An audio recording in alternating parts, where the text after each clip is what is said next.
সাদাকাতুল ফিতির এটি হলো ঈদুল ফিতর উপলক্ষে দরিদ্রদের জন্য, অসহায় মানুষদের জন্য আল্লাহ রাব্বুল আলামিনের পক্ষ থেকে একটি বিশেষ উপঢৌকনের ব্যবস্থা। তারাও যেন তাদের ঈদের যে অতিরিক্ত খরচ, তাদের ঈদুল ফিতরের তাদের যে আয়োজন, সেই আয়োজনটা যেন তারা একটু ভালোভাবে করতে পারে, সেজন্য ধনীর সম্পদের মধ্যে আল্লাহ রাব্বুল আলামিন গরিবের জন্য সাদাকাতুল ফিতরের একটি বিশেষ আল্লাহ পাক অংশ নির্ধারণ করে দিয়েছেন। আমরা সাদাকাতুল ফিতর সম্পর্কে 3-4টি পয়েন্টে আলোচনা করব। প্রথম তো হলো সাদাকাতুল ফিতর কখন এবং কার উপর এটি আরোপিত হয়। প্রথম কথা হলো সাদাকাতুল ফিতর এটি হলো একটি ওয়াজিব বিধান। কাজেই সাদাকাতুল ফিতর যদি কেউ আদায় না করে, যার উপর সাদাকাতুল ফিতর ওয়াজিব হবে, সে যদি আদায় না করে তাহলে সে গুনাহগার হবে। সাদাকাতুল ফিতর এটি হলো সাদাকায়ে ওয়াজিবা, কাজেই সাদাকাতুল ফিতর অবশ্যই আদায় করতে হবে। সাদাকাতুল ফিতর কাকে আদায় করতে হবে? সাদাকাতুল ফিতর ওই ব্যক্তিকে আদায় করতে হবে যে নেসাব পরিমাণ সম্পদের মালিক হয়। নেসাব পরিমাণ সম্পদ, আমরা সাদাকাতুল ফিতরের নেসাব সম্পর্কে আপনাদেরকে একটু বিশ্লেষণ করব যেন এই বিষয়টা সকলের সামনে পরিষ্কার হয়ে যায়। প্রিয় দর্শক, আমরা ইতিপূর্বে যাকাতের নেসাব সম্পর্কে আলোচনা করেছিলাম যে একজন ব্যক্তি যখন নেসাব পরিমাণ সম্পদের মালিক হয় তখন তার উপরে কিছু শর্ত সাপেক্ষে যাকাত ফরজ হয়। তো ঠিক এই সাদাকাতুল ফিতরের ক্ষেত্রেও একটি নেসাবের আলোচনা রয়েছে। তবে সাদাকাতুল ফিতরের নেসাবের যে মালিকানা, যে নেসাব, সেটি যাকাতের নেসাব থেকে একটু ভিন্ন রয়েছে। কাজে এই পার্থক্যটুকু আমাদেরকে বুঝতে হবে। অনেকে মানুষের উপর যাকাত ফরজ হয় না, কিন্তু সাদাকাতুল ফিতর তাদের উপর ওয়াজিব হয়ে যায়। কাজেই সাদাকাতুল ফিতরের এই বিষয়ে আরো বেশি সতর্কতা অবলম্বন করা জরুরি। যাকাত ফরজ হয় হলো 3 ধরনের সম্পদের উপর। 1 নম্বর হলো স্বর্ণ রূপা অথবা নগদ ক্যাশ। স্বর্ণ রূপা 1 নম্বর, 2 নম্বর হলো ব্যবসার পণ্য, আর 3 নম্বর নগদ ক্যাশ। এই 3টা আইটেমের উপর হলো যাকাত ফরজ হয়, এই 3 আইটেমের উপর। কিন্তু সাদাকাতুল ফিতরের যে নিসাব, এটা এই স্বর্ণ রূপা টাকা আর শুধু ব্যবসার পণ্যই এখানে গণ্য হবে না, বরং স্বর্ণ রূপা নগদ টাকা ব্যবসার পণ্যের পাশাপাশি আরেকটি জিনিসও এখানে সংযুক্ত হবে গণনা করবার জন্য। সেটা হলো একজন ব্যক্তির হাওয়ায়ে যে আসলিয়া, অর্থাৎ তার নিত্য প্রয়োজনীয় যেই বিষয়, যেই সম্পদ, তার নিত্য প্রয়োজনীয় সম্পদের অতিরিক্ত যেই সম্পদের মালিকানা তার রয়েছে, সেটাও সাদাকাতুল ফিতরের নিসাবের মধ্যে গণ্য হবে। অর্থাৎ একজন মানুষের নিত্য প্রয়োজন বলতে কি, তার বাসস্থানের প্রয়োজন, থাকার একটি ঘরের প্রয়োজন, তার দৈনন্দিন আহারের প্রয়োজন, তার এবং তার ভরণ পোষণ, যাদের ভরণ পোষণ দেয়া একজন ব্যক্তির কর্তব্য, সেই তাদের ভরণ পোষণ দেওয়ার মতো তার যে ব্যবস্থাপনা, এটা 1 নম্বর হলো তার বাসস্থান, 2 নম্বর হলো তার নিজের এবং যাদের ভরণ পোষণের দায়িত্ব রয়েছে তাদের আহারের ব্যবস্থা, 3 নম্বর হলো বস্ত্র, যে কাপড় চোপড়, 4 নম্বর হলো তার আসবাবপত্র, জীবন ধারণ করবার জন্য যেগুলো প্রয়োজন। এগুলো হলো তার হাওয়ায়ে যে আসলিয়া। এই অতিরিক্ত হাজাত এবং তার নিত্য প্রয়োজনের বাইরে যেই অতিরিক্ত যেই সম্পদ তার থাকবে, চাই সেটা তার ব্যবহারের মধ্যেই থাকুক। যেমন একজন মানুষের প্রয়োজন হলো শরীয়তের নির্ধারিত আলোকে 3 সেট কাপড় হলো একজন মানুষের প্রয়োজন। 3 সেটের বাইরে, 3 সেটের অতিরিক্ত যেই কাপড়, পাঞ্জাবি পায়জামা হোক, শার্ট প্যান্ট হোক, একজন ব্যক্তির 3 সেটের অতিরিক্ত যেই কাপড়টা থাকবে, সেটা শরীয়তের আলোকে এটা তার নিত্য প্রয়োজনের, তার জরুরি প্রয়োজন চেয়ে অতিরিক্ত হলো। একজন মানুষের ঘরের আসবাব হিসেবে, ঘরে সংসার করার জন্য যতটুকু আসবাব তার ঘরের মধ্যে প্রয়োজন, একটি খাটের প্রয়োজন, একটা আলমারির প্রয়োজন, আর কিছু আসবাবপত্রের প্রয়োজন, এর বাইরে অতিরিক্ত কিছু আসবাব, কিছু সরঞ্জাম, কিছু ফার্নিচার, এগুলো আমরা ঘরের মধ্যে রেখে থাকি, যার দ্বারা আমাদের অনেক সময় উদ্দেশ্য হয় সৌন্দর্য বর্ধন করা, অথবা একটু বিলাস দ্রব্য যে সমস্ত সামগ্রী রয়েছে, এগুলো মানুষের হাজাতের চেয়ে বেশি। তো এই ধরনের যে কোনো সম্পদ, এমনকি কোনো একজন ব্যক্তির যদি এমন জমি থাকে যেই জমিটা তার প্রয়োজনের অতিরিক্ত, জমি প্রয়োজনের অতিরিক্ত অর্থ হলো কেউ যদি এমন জমির মালিক হয় যেই জমি থেকে উৎপাদিত ফসল দিয়ে তার সারা বছর কেটে যায়, সেটা হলো সেই জমিটুকু হলো তার প্রয়োজনীয়, একান্ত প্রয়োজনীয়, জরুরি প্রয়োজনীয় জমিন। এর বাইরে যদি তার কিছু জমিন থাকে তাহলে সেই জমিনটাও এখানে নেসাবের মধ্যে গণ্য করা হবে। তাহলে প্রয়োজনের অতিরিক্ত জমিন, প্রয়োজনের অতিরিক্ত বাড়িঘর, প্রয়োজনের অতিরিক্ত বাড়িঘরের আসবাবপত্র, প্রয়োজনের অতিরিক্ত কাপড় চোপড়, সমস্ত কিছুই এখানে ভ্যালুয়েশন করা হবে। এটার মূল্যমান নির্ধারণ করে দেখতে হবে যে 7.5 ভরি স্বর্ণ অথবা 52 ভরি রূপার যে মূল্য, এর সমপরিমাণ যদি কারো সম্পদ থেকে থাকে, একান্ত প্রয়োজনের বাইরে কোনো সম্পদ যদি কারো থেকে থাকে ঋণ মুক্ত অবস্থায়, তাহলে সেই ব্যক্তির জন্য সাদাকাতুল ফিতর ওয়াজিব হবে।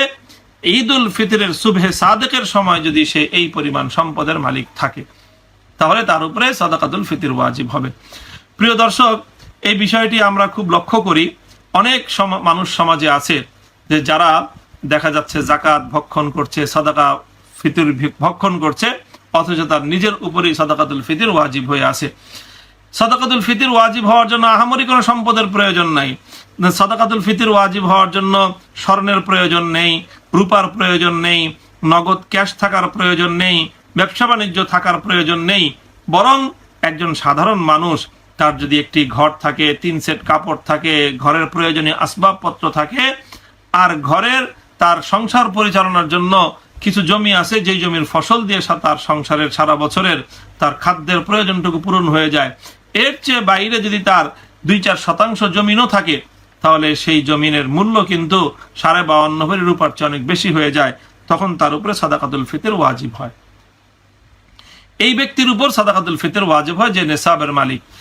সাদাকাতুল ফিতর ওয়াজিব হওয়ার জন্য 1 বছর আগে থেকে মালিক হওয়ার কোনো প্রয়োজন নেই, যেটি জাকাতের মধ্যে প্রয়োজন হয় যে 1 বছর আগে মালিক হলে পরবর্তী 1 বছরের মাথায় গিয়ে তার উপরে জাকাত প্রদান করা ফরজ হয়ে থাকে। কিন্তু সাদাকাতুল ফিতরের বিধানের মধ্যে হাওলানে হাউল, অর্থাৎ বছর অতিক্রমণের কোনো বাধ্যবাধকতা নেই। বরং যদি সে ঈদুল ফিতরের সুবহে সাদেকের সময় এই পরিমাণ সম্পদের মালিক যদি সে থেকে থাকে তাহলে তাকে সাদাকাতুল ফিতর আদায় করতে হবে। সাদাকাতুল ফিতর আদায় করতে হবে নিজের পক্ষ থেকে এবং নিজের অপ্রাপ্ত বয়স্ক সন্তানদের পক্ষ থেকে। যে ব্যক্তি এই পরিমাণ সম্পদের মালিক, সে নিজের এবং নিজের অপ্রাপ্ত বয়স্ক সন্তানদের পক্ষ থেকে তাকে সাদাকাতুল ফিতর আদায় করতে হবে।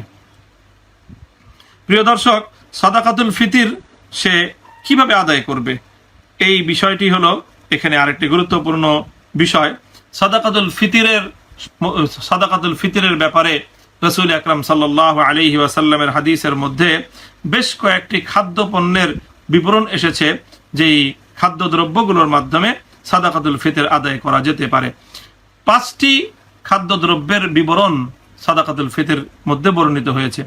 1 নম্বর হলো গম, 2 নম্বর হলো জব, 3 নম্বর হলো খেজুর, 4 নম্বর হলো কিশমিশ, 5 নম্বর হলো পনির।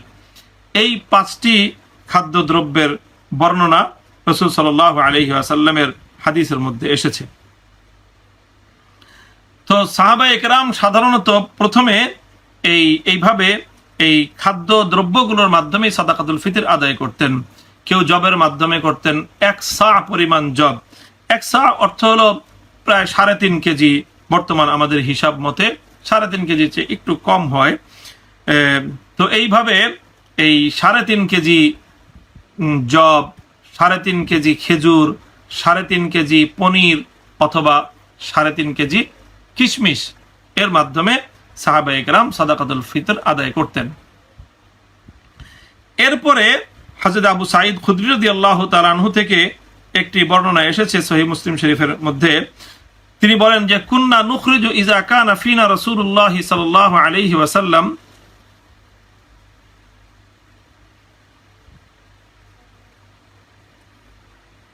عن كل صغير وكبير حر أو مملوك صاعا من طعام أو صاعا من عقد أو صاعا من شعير أو صاعا من تمر أو صاعا من زبيب فلم نزل نخرجه حتى قدم علينا معاوية حاجا أو معتمرا فكلم الناس على المنبر فكان فيما كلم به الناس أن قال إني أرى سمراء الشام تعدل صاعا من تمر فأخذ الناس بذلك قال أبو سعيد فأما أنا فلا أزال أخرجه كما كنت أخرجه أبدا ما عشت অর্থাৎ যে রাসূল সাল্লাল্লাহু আলাইহি ওয়াসাল্লামের সময় সাহাবায়ে কেরাম এভাবে 3.5 কেজি এই জব, খেজুর, কিশমিশ এবং পনিরের মাধ্যমে তারা সাদাকাতুল ফিতর আদায় করতেন। হযরত মুআবিয়া রাদিয়াল্লাহু তাআলা আনহু তিনি যখন আমিরুল মুমিনিন হলেন, তিনি তার রাজধানী শামে ছিল, সেখান থেকে তিনি মদিনায় এলেন। তো তিনি মদিনায় এসে তিনি বললেন যে আমি তো যা দেখছি যে শামের সিরিয়ার যে গম রয়েছে সেই গম সেটার নিসফে সা অর্থাৎ এর যে 2.25 কেজি গম সেটা তোমাদের এখানকার 3.5 কেজি যে খেজুর সেই খেজুরের মূল্যের বরাবর হয়ে যায়। সুতরাং যদি কেউ গমের দ্বারা অথবা গমের আটার দ্বারা অথবা গমের ছাতু দিয়ে যদি কেউ সাদাকাতুল ফিতর আদায় করতে চায় তাহলে নিসফে সা অর্থাৎ 2.25 কেজি গমের মাধ্যমেই আদায় করা যেতে পারে। হযরতে আবু সাঈদ খুদরী রাদিয়াল্লাহু তাআলা আনহু বলেন, মুআবিয়া রাদিয়াল্লাহু তাআলা আনহু এই কথা বলার পর সাহাবায়ে কেরাম এবং তাবেঈন ফাখাদান নাসু বিযালিক, সেই যুগে খায়রুল কুরুনে মুসলমানদের মধ্যে এটির প্রচলন হয়ে গেল যে তারা এভাবে নিসফে সা অর্থাৎ 2.25 কেজি গমের মাধ্যমে এবং 2.25 কেজি আটার মাধ্যমেই তারা সাদাকাতুল ফিতর আদায় করতে আরম্ভ করলেন। প্রিয় দর্শক, এখানে একটি প্রসঙ্গ আমি আলোচনা করতে চাই যে অনেকের মধ্যে এই বিষয়টি সংশয় আসে এবং প্রশ্ন সামনে আসে আমাদের।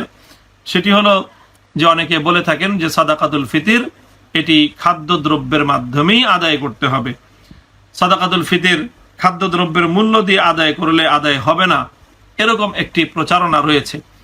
কিন্তু বিষয়টি যদি কেউ মাকাসিদে শরিয়া যে শরীয়তের বিধানের যে মূল লক্ষ্য এবং শরীয়তের বিধান আরোপের যে উদ্দেশ্য সেই মাকসাদ যদি আমরা মাকাসিদুত তাশরিয়ে যদি আমরা লক্ষ্য করি যে আল্লাহ পাক রব্বুল আলামিন শরীয়তের মধ্যে সাদাকাতুল ফিতরের বিধানটি কেন দিলেন, কি উদ্দেশ্যে দিলেন। সাদাকাতুল ফিতরের বিধানটি দেওয়ার মূল লক্ষ্য হলো যে গরিবের ঈদুল ফিতরের দিনের বা গরিবের প্রয়োজনের যে অভাব সেই অভাব পূরণ করা, এটিই হলো মূল লক্ষ্য। কাজেই এখানে নির্দিষ্ট একটা খাদ্যদ্রব্য দেওয়াটাই এটা কোনো মূল লক্ষ্য এবং উদ্দেশ্য নয়, বরং মূল লক্ষ্য এবং উদ্দেশ্যটা হলো যে সম্পদশালীর কিছু সম্পদ যেন দরিদ্রের ঘরে চলে যায়, এটা হলো মূল লক্ষ্য, এবং দরিদ্রের অভাব যেন পূরণ হয়। তো দরিদ্রের অভাব পূরণের জন্য যে কোনো নির্ধারিত পরিমাণ খাদ্যের তুলনায় যদি টাকা পয়সা দেওয়া হয় তাহলে এটি অবশ্যই গরিবের জন্য তার প্রয়োজন পূরণে আরো বেশি সহায়ক হয়, এটি আমরা যে কেউ বুঝতে পারি। কারণ তাকে যদি আমি কিশমিশ দিয়ে দিলাম, পনির দিয়ে দিলাম, অথবা তাকে যদি আমি জব দিয়ে দিলাম, খেজুর দিয়ে দিলাম, হয়তো এই পরিমাণ খেজুর তার প্রয়োজন নেই, সেক্ষেত্রে এই খেজুর বিক্রি করে তার নিজের চাহিদা এবং তার নিজের প্রয়োজন পূরণ করাটা তার জন্য কঠিন হয়ে পড়বে।